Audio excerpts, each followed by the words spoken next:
ಬೆಂಗಳೂರಿನಲ್ಲಿ ದಿನದಿನಕ್ಕೆ auto gas ಸಮಸ್ಯೆ ಬಿಗಡಾಯಿಸ್ತಾನೆ ಇದೆ. ಎಲ್ಪಿಜಿ ಬಂಕ್ಗಳಲ್ಲಿ ನೋ ಸ್ಟಾಕ್ ಅನ್ನೋ ಬೋರ್ಡ್ ಮುಂದುವರೆದಿದೆ. ಸರ್ಕಾರಿ ಸ್ವಾಮ್ಯದ ಬಂಕ್ಗಳಲ್ಲಿ ನೋ ಸ್ಟಾಕ್ ಬೋರ್ಡ್ ಕಾಣಸಿಗ್ತಾ ಇದೆ. ಚಾಮರಾಜಪೇಟೆ ರಸ್ತೆಯಲ್ಲಿರುವಂತಹ ಭಾರತ್ ಪೆಟ್ರೋಲಿಯಂ ಬಂಕ್, ಆ ಬಂಕ್ನ ಸುತ್ತ ಗ್ಯಾಸ್ಗಾಗಿ ಆಟೋ ಚಾಲಕರು ಕ್ಯೂ ನಿಂತಿದ್ದಾರೆ. ದರ ಏರಿಕೆ ಮಾಡೋದಕ್ಕೆ ಗ್ಯಾಸ್ ಕೊಡ್ತಾ ಇಲ್ಲ ಅಂತ ಚಾಲಕರು ಆರೋಪ ಕೂಡ ಮಾಡ್ತಾ ಇದ್ದಾರೆ. ರಾತ್ರಿ ಇಡೀ ಕ್ಯೂ ನಿಂತರೂ ಗ್ಯಾಸ್ ಸಿಗ್ತಾ ಇಲ್ಲ. ಆಟೋ ಚಾಲಕರ ಗೋಳಿದು ದೃಶ್ಯದಲ್ಲಿ ನೋಡ್ತಾ ಇದ್ದೀವಿ. ಬರೀ ಬೆಂಗಳೂರಿನಲ್ಲಿ ಸಮಸ್ಯೆ ಮಾತ್ರ ಇಲ್ಲ, ಉಡುಪಿ, ಕೋಲಾರ, ತುಮಕೂರು ಎಲ್ಲ ಕಡೆಯೂ ರಾಜ್ಯದ ಬಹುತೇಕ ಕಡೆಗಳಲ್ಲಿ ಆಟೋ ಚಾಲಕರಿಗೆ ಆಟೋ ಗ್ಯಾಸ್ ಸಿಗ್ತಾ ಇಲ್ಲ. ಬಂಕ್ಗಳಲ್ಲಿ ನೋ ಸ್ಟಾಕ್ ಅನ್ನೋ ಬೋರ್ಡ್ ರಾರಾಜಿಸ್ತಾ ಇದೆ. ಎಲ್ಲೋ ಒಂದೆರಡು ಕಡೆ ಸಿಗುತ್ತೆ ಅಂತ ಹೋದರೆ ಅಲ್ಲಿ ನೋಡಿದ್ರೆ ಕಿಲೋಮೀಟರ್ ಗಟ್ಟಲೆ ಕ್ಯೂ ಬೇರೆ. ಆ ಕ್ಯೂನಲ್ಲಿ ನಿಂತು ಹೇಗೋ ಗ್ಯಾಸ್ ಫಿಲ್ ಮಾಡಿಸ್ಕೊಳ್ಳೋಣ ಅಂತಂದರೆ ಅವರ ಪಾಳಿ ಬರೋ ಅಷ್ಟೊತ್ತಿಗೆ ಆ ಬಂಕ್ನಲ್ಲಿದ್ದಂತಹ ಗ್ಯಾಸೇ ಖಾಲಿ ಆಗಿಬಿಡುತ್ತೆ.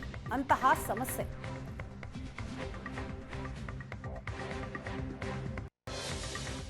ಸಿಲಿಕಾನ್ ಸಿಟಿಯಲ್ಲಿ ಗ್ಯಾಸ್ ಅಭಾವ ಸೃಷ್ಟಿಯಾಗಿರುವಂಥದ್ದು ಅಲ್ಲದೆ ಆಟೋ ಚಾಲಕರು ಕೂಡ ಅತಂತ್ರ ಸ್ಥಿತಿಯಲ್ಲಿದ್ದಾರೆ ಅಂತಲೇ ಹೇಳ್ಬೋದು. ಪರಿಸ್ಥಿತಿ ಬಿಗಡಾಯಿಸ್ತಾ ಇದೆ. ಸದ್ಯಕ್ಕೆ ಈಗಾಗಲೇ ಏನು ಸಿಲಿಕಾನ್ ಸಿಟಿಯಲ್ಲಿರುವಂತಹ ಬಹುತೇಕ ಆಟೋ ಗ್ಯಾಸ್ ಬಂಕ್ಗಳ ಮುಂದೆ ನೋ ಸ್ಟಾಕ್ ಅನ್ನುವಂತಹ ಬೋರ್ಡನ್ನು ಕೂಡ ಹಾಕಲಾಗಿದೆ.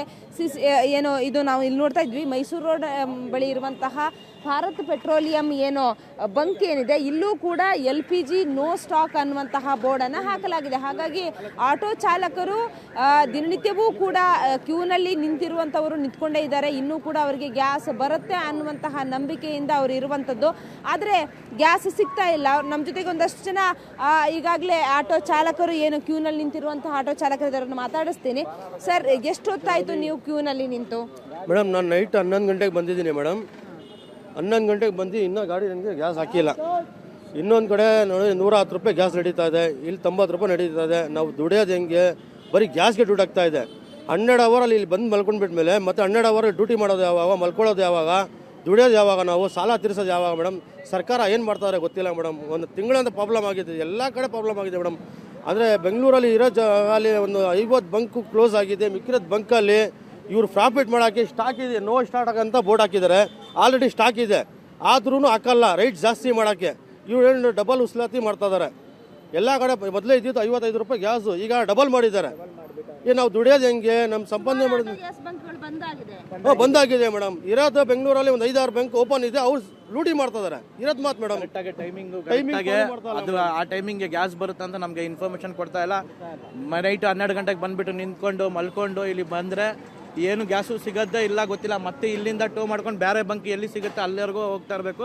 ಟೋ ಮಾಡ್ಕೊಂಡು ಹೋಗ್ಬೇಕು ಗಾಡಿಗಳು. ನಾವು ಸಿಕ್ಕಾಪಟ್ಟೆ ನಮಗೆ ತೊಂದರೆ ಆಗುತ್ತೆ. ನಮಗೆ LPG ಬೇಕಾಗುತ್ತೆ.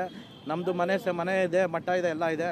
ನಮ್ಮ ಬಾಡಿಗೆ ಕಟ್ಟಬೇಕು, ಮತ್ತು ಸ್ಕೂಲ್ ಫೀಸ್ ಎಲ್ಲ ಕಟ್ಟಬೇಕು. ನಮಗೆ ಸಿಕ್ಕಾಪಟ್ಟೆ ತೊಂದರೆ ಆಗ್ತದೆ. ನಮಗೆ ಗ್ಯಾಸ್ ಕೊಡಿ. ನಾವು ನಿನ್ನ ನೈಟ್ 11:30 ಹಾಕಿದ್ವಿ ಮೇಡಮ್. ಗಾಡಿ 11:30 ಹಾಕಿದೆ. ನೈಟೆಲ್ಲ ಕರೆಕ್ಟ್ ಇಲ್ಲೇ ಇದ್ದೀವಿ. ಇನ್ನೂ ಇಷ್ಟದಾದ್ರೂ ಇವರು ಗ್ಯಾಸ್ ಇದಾಗಿಲ್ಲ ಅನ್ನೋ ಥರ ಅಂತ ಇದ್ದಾರೆ. ಅವರು ಒಂದೊಂದು ಕಡೆ ನಿನ್ನೆ ಒಂದು 3-4 ಕಡೆ ತಳ್ಕೊಂಡ್ಬಂದು ಸುಮಾರು ಅಂದ್ರೂ ಒಂದು 10 ಕಿಲೋಮೀಟರ್ ಗಂಟೆ ತಳ್ಕೊಂಡ್ಬಂದು ಎಲ್ಲೂ ಗ್ಯಾಸ್ ಬಂಕ್ ಸಿಗ್ತಾ ಇಲ್ಲ. ಇನ್ನೊಂದು ಸ್ವಲ್ಪ ಕಡೆ ಏನಂದರೆ 270 ರೂಪಾಯಿ 150 ರೂಪಾಯಿ ಕಡೆ ಆ ಥರ ಓಡ್ತಾ ಇದೆ. ನಾವೇನೂ ಮಾಡೋಕ್ಕಾಗದೆ ಅಲ್ಲಿಂದ ಗ್ಯಾಸ್ ಹೊಡಿಸ್ಕೊಂಡು ಬಂದು ಇಲ್ಲಿ ವೇಟಿಂಗ್ ಲಿಸ್ಟಲ್ಲಿ ನಿಂತ್ಕೊಳ್ಬೇಕಾಗುತ್ತೆ. ಏನಂದರೆ ನಮಗೆ ಗ್ಯಾಸ್ ಇವಾಗಿರೋ ಇದರಲ್ಲಿ ಏನಂದರೆ ಸ್ವಲ್ಪ ಜನ ಲೇಡೀಸ್ ಅವರು ಮೇಡಮ್ ಇಷ್ಟಾಗುತ್ತೆ ಅಂತಂದರೆ ಏನಕ್ಕೆ ಅಷ್ಟು ನಾವು ಅಷ್ಟೆಲ್ಲ ಆಗಲ್ಲ, ಮೀಟ್ರ್ ಹಾಕಿದ್ರೆ ಅಷ್ಟು ಬಿಡಲ್ಲ, ಇಷ್ಟು ಬಿಡಲ್ಲ ಅನ್ನೋ ಥರ ಅವರೇ ಮಾತಾಡ್ತಾರೆ.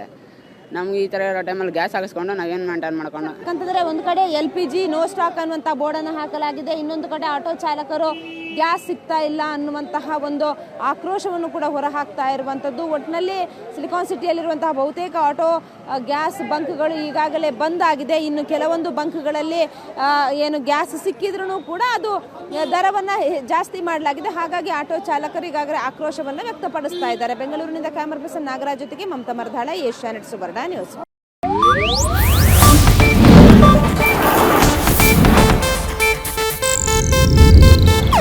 ಇದು ಏಷ್ಯಾನೆಟ್ ನ್ಯೂಸ್ ನೆಟ್ವರ್ಕ್ ಪ್ರಸ್ತುತಿ.